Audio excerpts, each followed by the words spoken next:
नमस्कार। आकाशवाणी से प्रस्तुत है समाचार प्रभात।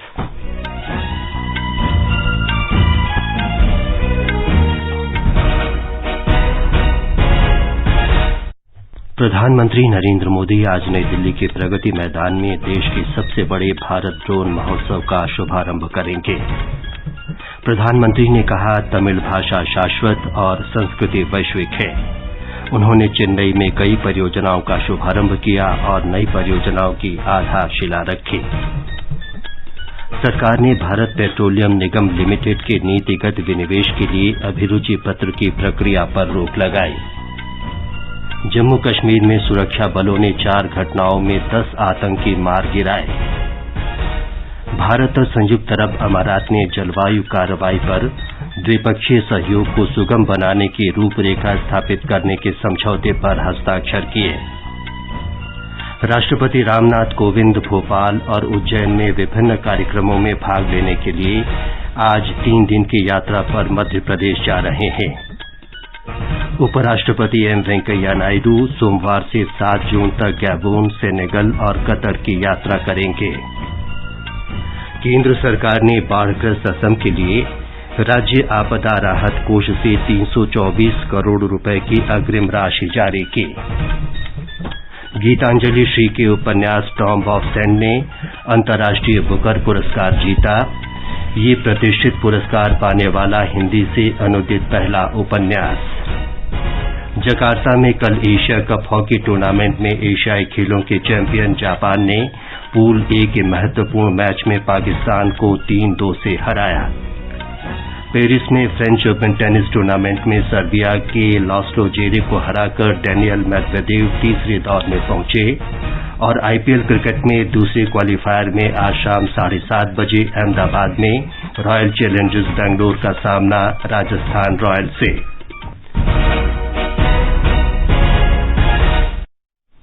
समाचार प्रभात में मुनीश शर्मा के साथ मैं विमलेंदु पांडे। प्रधानमंत्री नरेंद्र मोदी आज सुबह 10 बजे नई दिल्ली के प्रगति मैदान में भारत ड्रोन महोत्सव का उद्घाटन करेंगे। भारत के सबसे बड़े ड्रोन महोत्सव में प्रधानमंत्री किसान ड्रोन संचालकों के साथ बातचीत करेंगे।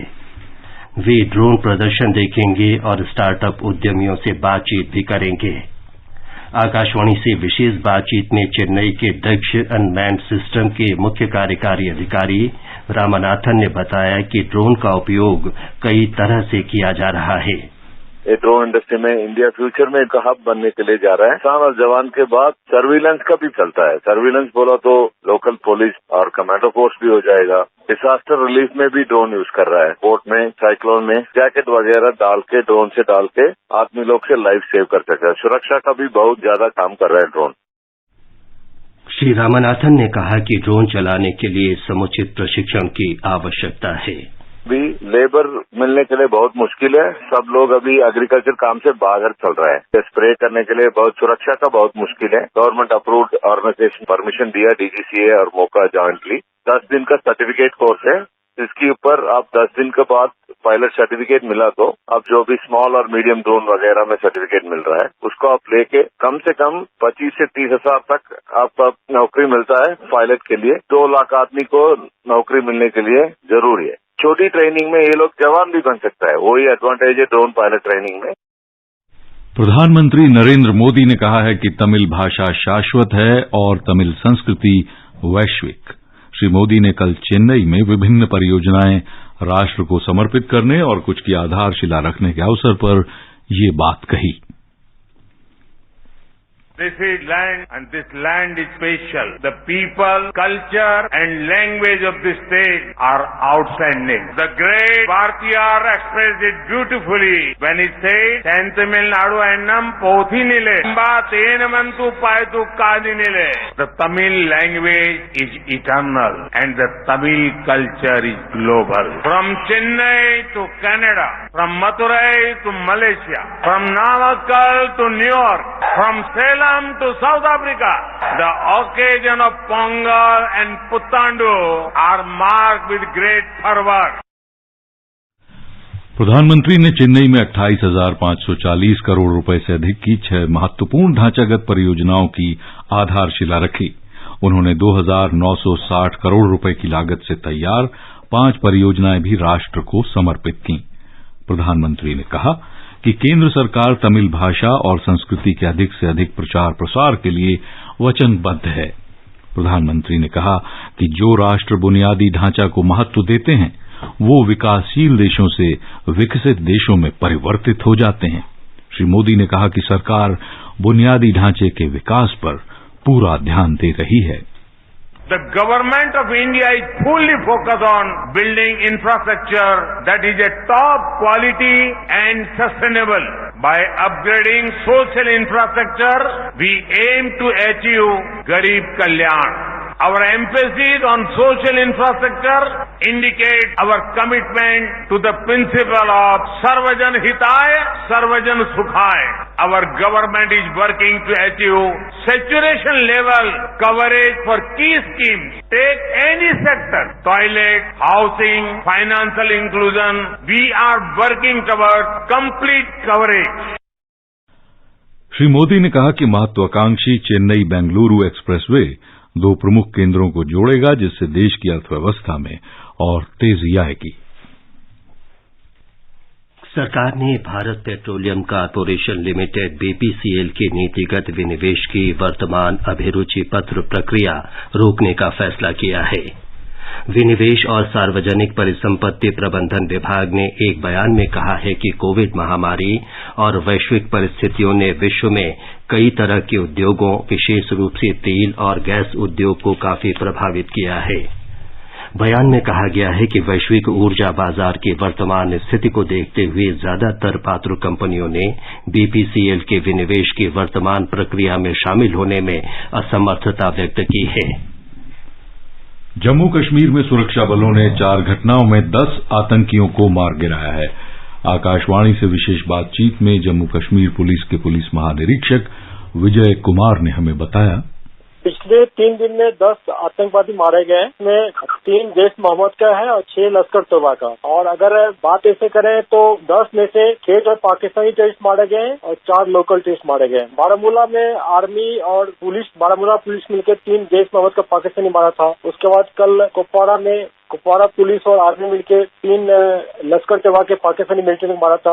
आज रात में श्रीनगर पुलिस अकेले मिलकर 2 आतंकवादी को मारा है और कल रात में अवंतीपुर में आर्मी, सीआरपीएफ और पुलिस मिलकर 2 आतंकवादी को मारा है। टोटल 10 आतंकवादी मारे गए पिछले 3 दिन में। एक टीवी एक्ट्रेस जो हमारी सिस्टर है आमरीन, जो उसकी हत्या में जो आतंकवादी 2 इन्वॉल्व थे, 2 मारे गए। भारत और संयुक्त अरब अमारात ने जलवायु परिवर्तन से जुड़ी गतिविधियों पर सहयोग बढ़ाने संबंधी एक ढांचा तैयार करने के उद्देश्य से एक सहमति पत्र पर हस्ताक्षर किए हैं। पर्यावरण, वन और जलवायु परिवर्तन मंत्री भूपेंद्र यादव तथा संयुक्त अरब अमारात के पर्यावरण और उद्योग तथा उन्नत प्रौद्योगिकी मंत्री डॉक्टर सुल्तान अल जबर ने कल नई दिल्ली में इस समझौते पर हस्ताक्षर किए। पेरिस समझौते को लागू करने की दिशा में ये एक और महत्वपूर्ण कदम है। राष्ट्रपति रामनाथ कोविंद आज से मध्य प्रदेश के 3 दिन के दौरे पर हैं। वो भोपाल और उज्जैन में अनेक कार्यक्रमों में शामिल होंगे। हमारे संवाददाता ने बताया है कि राष्ट्रपति मध्य प्रदेश में स्वास्थ्य सेवाओं को बेहतर बनाने से जुड़े कई कार्यक्रमों का उद्घाटन भी करेंगे। राष्ट्रपति रामनाथ कोविंद 28 मई को भोपाल के कुशाभाऊ ठाकरे अंतर्राष्ट्रीय समागम केंद्र में सुबह 11 बजे एक राष्ट्र एक स्वास्थ्य वर्तमान समय की आवश्यकता विषय पर आरोग्य मंथन कार्यक्रम का शुभारंभ करेंगे। राष्ट्रपति भोपाल के मोतीलाल नेहरू स्टेडियम में इसी दिन आयोजित एक अन्य कार्यक्रम में मध्य प्रदेश की 85 स्वास्थ्य संस्थाओं के उन्नयन और निर्माण कार्यों का भूमि पूजन करेंगे। राष्ट्रपति कोविंद 29 मई को उज्जैन जाएंगे, जहां वह कालिदास अकादमी में अखिल भारतीय आयुर्वेद सम्मेलन को संबोधित करेंगे। यहां से राष्ट्रपति दोपहर में इंदौर जाएंगे और फिर वहां से नई दिल्ली के लिए रवाना होंगे। संजीव शर्मा, आकाशवाणी समाचार, भोपाल। उपराष्ट्रपति एम वेंकैया नायडू 30 मई से 7 जून तक 3 देशों गैबोन, सेनेगल और कतर की यात्रा पर रहेंगे। उनके साथ उच्च स्तरीय शिष्टमंडल भी इस दौरे पर जा रहा है। विदेश मंत्रालय ने कहा है कि इन 3 देशों की ये उपराष्ट्रपति स्तर की पहली यात्रा होगी। गैबोन और सेनेगल की भी ये पहली उच्च स्तरीय यात्रा होगी। उपराष्ट्रपति की गैबोन और सेनेगल की इस यात्रा से अफ्रीका के साथ भारत के संबंध को बढ़ावा मिलेगा और इससे अफ्रीकी महाद्वीप के लिए भारत की प्रतिबद्धता को बल मिलेगा। और आगे बढ़ने से पहले एक नजर मुख्य समाचारों पर। प्रधानमंत्री नरेंद्र मोदी आज नई दिल्ली के प्रगति मैदान में सुबह 10 बजे देश के सबसे बड़े भारत ड्रोन महोत्सव का शुभारंभ करेंगे। प्रधानमंत्री ने कहा, तमिल भाषा शाश्वत, तमिल संस्कृति वैश्विक और तमिलनाडु के लोक संस्कृति और भाषा उत्कृष्ट हैं। उन्होंने चेन्नई में कई परियोजनाओं का किया शुभारंभ और नई परियोजनाओं की आधारशिला रखी। सरकार ने भारत पेट्रोलियम निगम लिमिटेड के नीतिगत विनिवेश के लिए अभिरुचि की अभिव्यक्ति की प्रक्रिया पर रोक लगा दी है। जम्मू कश्मीर में सुरक्षा बलों ने 4 घटनाओं में 10 आतंकियों को मार गिराया है। भारत और संयुक्त अरब अमारात ने जलवायु कार्रवाई पर द्विपक्षीय सहयोग को सुगम बनाने और बढ़ाने की रूपरेखा स्थापित करने के लिए समझौते पर हस्ताक्षर किए हैं। राष्ट्रपति रामनाथ कोविंद भोपाल और उज्जैन में विभिन्न कार्यक्रमों में भाग लेने के लिए आज 3 दिन की यात्रा पर मध्य प्रदेश जा रहे हैं। उपराष्ट्रपति एम वेंकैया नायडू सोमवार से 7 जून तक गैबोन, सेनेगल और कतर की यात्रा पर रहेंगे। केंद्र सरकार ने बाढ़ प्रभावित असम के लिए राज्य आपदा राहत कोष से 324 करोड़ रुपए की अग्रिम राशि जारी कर दी है। गीतांजलि श्री के उपन्यास टूम ऑफ सैंड ने अंतर्राष्ट्रीय बुकर पुरस्कार जीत लिया है। ये पुरस्कार पाने वाला हिंदी से अनुदित ये पहला उपन्यास है। जकार्ता में कल एशिया कप हॉकी टूर्नामेंट में एशियाई खेलों के चैंपियन जापान ने पूल ए के महत्वपूर्ण मैच में पाकिस्तान को 3-2 से हराया। पेरिस में फ्रेंच ओपन टेनिस टूर्नामेंट में सर्बिया के लास्लो ज़ेरे को हराकर डेनियल मेदवेदेव तीसरे दौर में पहुंच गए हैं और आईपीएल क्रिकेट में दूसरे क्वालीफायर में आज शाम 7:30 बजे अहमदाबाद में रॉयल चैलेंजर्स बेंगलौर का सामना होने वाला है राजस्थान रॉयल्स से। कंपटीशन की अगर आप कर रहे हैं तैयारी तो उनके लिए ऑल इंडिया रेडियो पर हम लाए हैं अभ्यास, एक ऐसा कार्यक्रम जिसमें आप पूछेंगे सवाल व्हाट्सएप नंबर 9289094044 पर या फिर ईमेल करेंगे abhyas.airnews@gmail.com पर और हमारे विशेषज्ञ देंगे इसका जवाब। आपका अभ्यास हमारा प्रयास।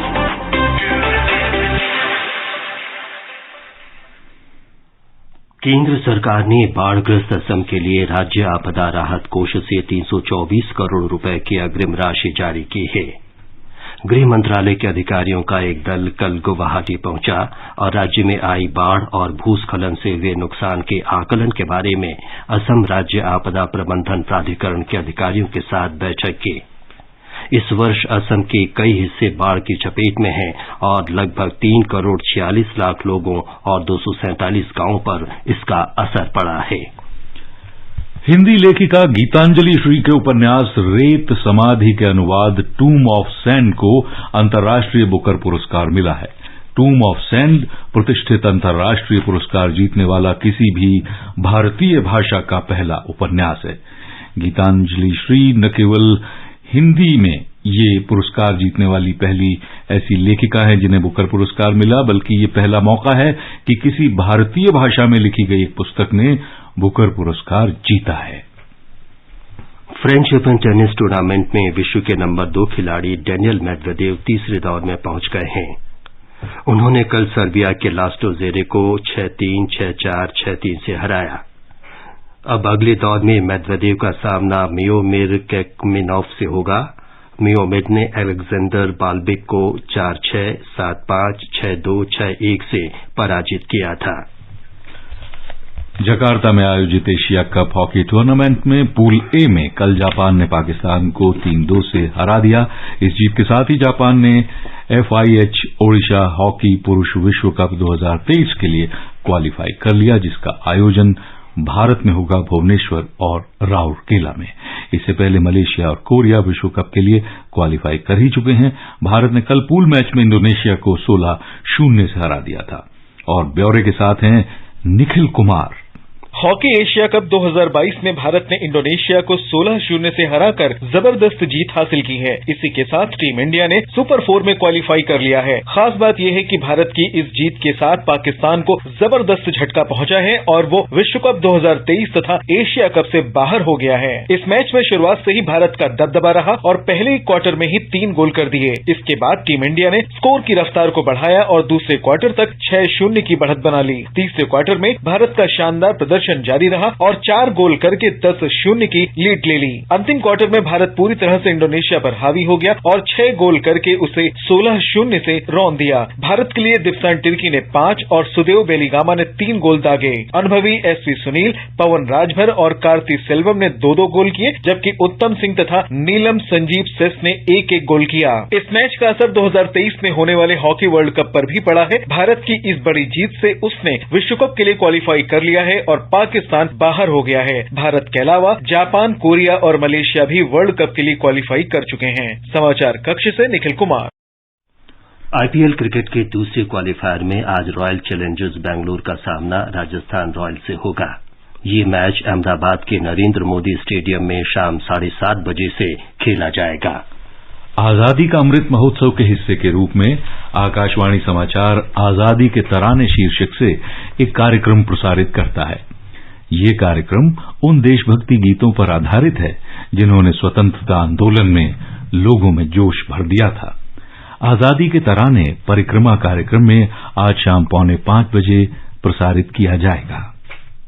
स्वाधीनता आंदोलन के दौरान भारतीय जनमानस को उत्प्रेरित कर स्वतंत्रता का अलख जगाने और मातृभूमि के प्रति सेवा, समर्पण और त्याग की ज्वाला प्रज्वलित कर देने वाले अमर गीतों पर आधारित विशेष कार्यक्रम आजादी के तराने सुनना न भूलें। एफएम गोल्ड 100.1 मेगाहर्ट्ज पर प्रत्येक शुक्रवार शाम 4:45 पर परिक्रमा कार्यक्रम के अंतर्गत आजादी के तराने सिर्फ आकाशवाणी पर। आजादी का अमृत महोत्सव के अंतर्गत आइए अब सुनते हैं आकाशवाणी की विशेष प्रस्तुति आजादी का सफर। आजादी का अमृत महोत्सव।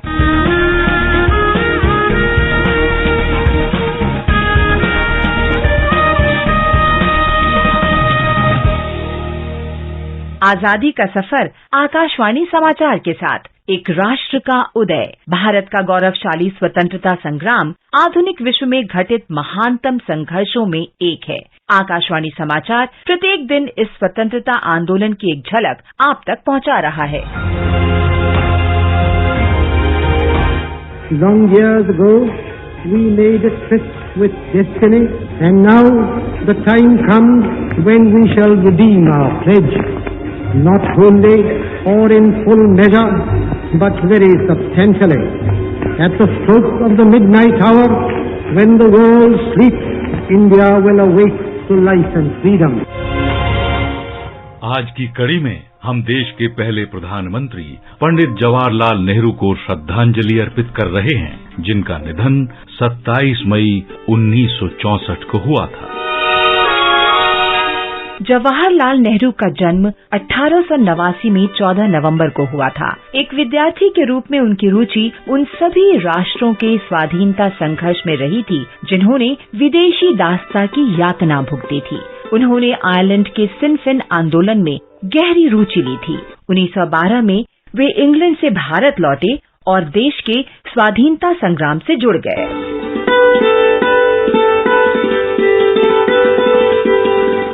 1912 में ही उन्होंने एक प्रतिनिधि के रूप में बांकीपुर अधिवेशन में भाग लिया और 1919 में इलाहाबाद में होम रूल लीग के सचिव बनाए गए। 1916 में पहली बार उनकी मुलाकात महात्मा गांधी से हुई और वो गांधी जी से बहुत प्रभावित हुए। 1920 में उन्होंने उत्तर प्रदेश के प्रतापगढ़ जिले में पहली किसान रैली का आयोजन किया और फिर 1920 से 1922 के दौरान असहयोग आंदोलन के सिलसिले में वो 2 बार जेल गए।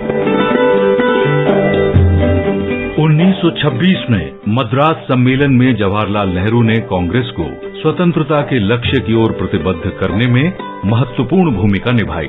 1928 में लखनऊ में साइमन कमीशन के विरुद्ध प्रदर्शन का नेतृत्व करते हुए उन पर लाठीचार्ज किया गया। 29 अगस्त 1928 को उन्होंने ऑल पार्टी कांग्रेस में भाग लिया। उसी वर्ष उन्होंने भारतीय स्वतंत्रता लीग की स्थापना की, जिसने भारत को ब्रिटिश संपर्क से पूरी तरह मुक्त किए जाने की वकालत की। जवाहरलाल नेहरू इस लीग के महासचिव बनाए गए। 1929 में वे इंडियन नेशनल कांग्रेस के लाहौर अधिवेशन के अध्यक्ष चुने गए, जिसमें देश की पूर्ण स्वतंत्रता को लक्ष्य के रूप में स्वीकार किया गया। नमक सत्याग्रह और अन्य आंदोलनों के सिलसिले में 1930 से 1935 के दौरान उन्हें कई बार गिरफ्तार किया गया। 31 अक्टूबर 1940 को पंडित जवाहरलाल नेहरू को द्वितीय विश्व युद्ध में भारत की जबरन भागीदारी के विरोध में सत्याग्रह करते हुए गिरफ्तार कर लिया गया। 7 अगस्त 1942 को मुंबई के कांग्रेस अधिवेशन में उन्होंने ऐतिहासिक भारत छोड़ो प्रस्ताव पेश किया। अगले ही दिन 8 अगस्त को उन्हें अन्य राष्ट्रीय नेताओं के साथ गिरफ्तार कर लिया गया। जनवरी 1945 में जेल से रिहाई के बाद उन्होंने राजद्रोह के आरोपी इंडियन नेशनल आर्मी के अधिकारियों और सिपाहियों के लिए लीगल डिफेंस तैयार किया। 1947 में स्वतंत्रता प्राप्ति के बाद पंडित जवाहरलाल नेहरू स्वतंत्र भारत के पहले प्रधानमंत्री बनाए गए और 1964 में अपनी मृत्यु तक वे इस पद पर रहे। महान भारतीय नेता जवाहरलाल नेहरू को हमारा शत-शत नमन। आज हम महान राष्ट्रवादी हुकुम सिंह को भी याद कर रहे हैं, जिनका निधन 27 मई 1983 को हुआ था। हुकुम सिंह ने 1928 में साइमन आयोग के खिलाफ हुए विरोध प्रदर्शनों में भाग लिया। मॉन्टगोमरी में प्रदर्शन करते हुए पुलिस लाठीचार्ज में वो घायल हो गए और उन्हें गिरफ्तार कर लिया गया। Simon, go back! Simon, go back! Hukum Singh का जन्म साहिवाल जिले के मॉन्टगोमरी में हुआ था, जो अब पाकिस्तान में है। शिरोमणि अकाली दल के माध्यम से वे राजनीति में आए और 3 वर्ष तक इसके अध्यक्ष रहे। वो मॉन्टगोमरी सिंह सभा के भी सदस्य थे और 3 साल तक इसके प्रमुख रहे। 1924 में उन्हें गिरफ्तार किया गया और 2 साल के लिए जेल भेज दिया गया।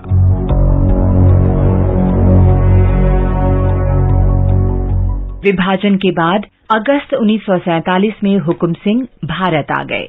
अपनी परवाह किए बिना वो लोगों को घरों से निकालकर सुरक्षित स्थान तक पहुंचाने में जुट गए, लेकिन उनकी प्रतिभा छिपी नहीं रह सकी और जल्दी ही दिसंबर 1947 में उन्हें कपूरथला राज्य उच्च न्यायालय का न्यायाधीश बना दिया गया। 30 अप्रैल 1948 को संविधान सभा के लिए चुने गए। संविधान सभा के विचार विमर्श में उन्होंने सक्रियता से भाग लिया और केवल 1 वर्ष बाद ही उनका नाम संविधान सभा के अध्यक्ष के पैनल के लिए मनोनीत कर लिया गया। हुकुम सिंह 1950 से 1952 तक अस्थायी संसद के सदस्य भी रहे।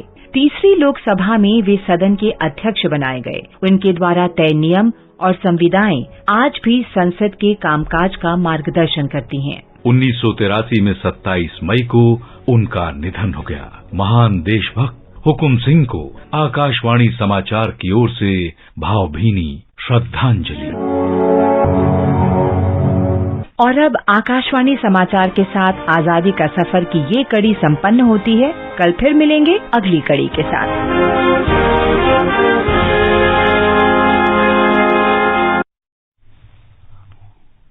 भारतीय खाद्य संरक्षण और मानक प्राधिकरण FSSAI ने खाद्य व्यापारियों और उपभोक्ताओं के लिए food safety connect app launch किया है। इससे सरलता से FSSAI पंजीकरण का आवेदन किया जा सकता है। उपभोक्ता इस ऐप का उपयोग संबंधित शिकायतों को दर्ज करने के लिए कर सकते हैं। इस ऐप को गूगल प्ले स्टोर से डाउनलोड किया जा सकता है। और अब एक नजर आज के मौसम पर। राष्ट्रीय राजधानी दिल्ली, मुंबई, चेन्नई और कोलकाता में आंशिक रूप से बादल छाए रहेंगे।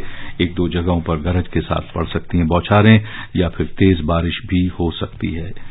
श्रीनगर, लेह और गिलगित में आंशिक रूप से बादल छाए रह सकते हैं, लेकिन जम्मू और मुजफ्फराबाद में मौसम रहेगा बिल्कुल साफ। पूर्वोत्तर में गुवाहाटी, इम्फाल, कोहिमा, गंगटोक, शिलोंग, आइजॉल, अगरतला और ईटानगर में आमतौर पर बादल दिखाई देंगे, लेकिन एक या दो बार बारिश या गरज के साथ तेज बौछारें पड़ने का भी अनुमान है। ये समाचार हमारी वेबसाइट newsonair.gov.in/hindi पर भी उपलब्ध हैं। मुनीश, अब बताएं कि आज के समाचार पत्रों में क्या विशेष है। जी हाँ विमलेंदु जी, समाचार पत्रों की सुर्खियां देखें तो प्रधानमंत्री की दक्षिण भारत की यात्रा उनमें छाई हुई है। हैदराबाद में इंडियन स्कूल ऑफ बिजनेस के कार्यक्रम में प्रधानमंत्री का संबोधन अखबारों की एक बड़ी खबर है। चेन्नई में अनेक परियोजनाओं के उद्घाटन और शिलान्यास समारोह में प्रधानमंत्री के बयान को लोक सत्य ने सुर्खी दी है। तमिल भाषा शाश्वत और संस्कृति वैश्विक, 31,000 करोड़ रुपए से अधिक की लागत के विकास कार्यों का उद्घाटन। उत्तर प्रदेश में योगी सरकार के दूसरे कार्यकाल के पहले बजट पर जनसत्ता की टिप्पणी कुछ यूं है। किसानों, महिलाओं और युवाओं के लिए खुला खजाना, 6,15,000 करोड़ रुपए से ज्यादा का बजट। शिक्षा और चिकित्सा क्षेत्र तथा आस्था केंद्रों के विकास के लिए सरकार ने खोल दिया खजाना। दैनिक भास्कर की खास खबर है, 5 महीने में सुरक्षा बलों ने 26 पाकिस्तानी आतंकी ढेर किए। पिछले साल 20 मारे गए थे। कश्मीरी युवाओं में आतंकी बनने की प्रवृत्ति घटी है। विशेषज्ञों का कहना है पाकिस्तान ने बदली है रणनीति। सॉफ्ट टारगेट यानी नागरिकों पर हमले के लिए ड्रोन के जरिए भेजे जाते हैं हथियार। दैनिक जागरण की सुर्खी देखें तो कहता है, राज्यपाल नहीं ममता होंगी पश्चिम बंगाल के विश्वविद्यालयों की कुलाधिपति। राज्य मंत्रिमंडल का फैसला अब सरकारी विश्वविद्यालयों पर नहीं रहेगा। राज्यपाल का नियंत्रण, विपक्षी दलों ने लेकिन जताया है ऐतराज। भ्रष्टाचार पर वार, इस शीर्षक से राजस्थान पत्रिका कहता है, राष्ट्रीय खेल घोटाले में देश भर में 16 ठिकानों पर छापे मारे गए। झारखंड के पूर्व मंत्री समेत कई लोग निशाने पर। और मानसून की चाल पर दैनिक भास्कर का शीर्षक है, केरल से सिर्फ 100 किलोमीटर दूर मानसून धमाकेदार आगमन की संभावना तो घटी। 31 मई या उससे पहले दस्तक दे सकता है मानसून। अंत में मुख्य समाचार एक बार फिर। प्रधानमंत्री नरेंद्र मोदी आज नई दिल्ली के प्रगति मैदान में देश के सबसे बड़े भारत ड्रोन महोत्सव का शुभारंभ करेंगे। प्रधानमंत्री ने कहा, तमिल भाषा शाश्वत और संस्कृति वैश्विक है। उन्होंने चेन्नई में कई परियोजनाओं का शुभारंभ किया और नई परियोजनाओं की आधारशिला रखी। सरकार ने भारत पेट्रोलियम निगम लिमिटेड के नीतिगत विनिवेश के लिए अभिरुचि पत्र की प्रक्रिया पर रोक लगाई। जम्मू कश्मीर में सुरक्षा बलों ने 4 घटनाओं में 10 आतंकी मार गिराए। भारत और संयुक्त अरब अमारात ने जलवायु कार्रवाई पर द्विपक्षीय सहयोग को सुगम बनाने की रूपरेखा स्थापित करने के समझौते पर हस्ताक्षर किए। राष्ट्रपति रामनाथ कोविंद भोपाल और उज्जैन में विभिन्न कार्यक्रमों में भाग लेने के लिए आज से 3 दिन के दौरे पर मध्य प्रदेश जा रहे हैं। उपराष्ट्रपति एम वेंकैया नायडू सोमवार से 7 जून तक गैबोन, सेनेगल और कतर की यात्रा करेंगे। केंद्र सरकार ने बाढ़ प्रभावित असम के लिए राज्य आपदा राहत कोष से 324 करोड़ रुपए की अग्रिम राशि जारी की। गीतांजलि श्री के उपन्यास टूम्ब ऑफ सैंड ने अंतर्राष्ट्रीय बुकर पुरस्कार जीता। ये प्रतिष्ठित पुरस्कार पाने वाला हिंदी से अनुदित पहला उपन्यास। और जकार्ता में कल एशिया कप हॉकी टूर्नामेंट में एशियाई खेलों के चैंपियन जापान ने पूल ए के महत्वपूर्ण मैच में पाकिस्तान को 3-2 से हराया। इसके साथ ही समाचार प्रभात का ये अंक समाप्त हुआ। नमस्कार।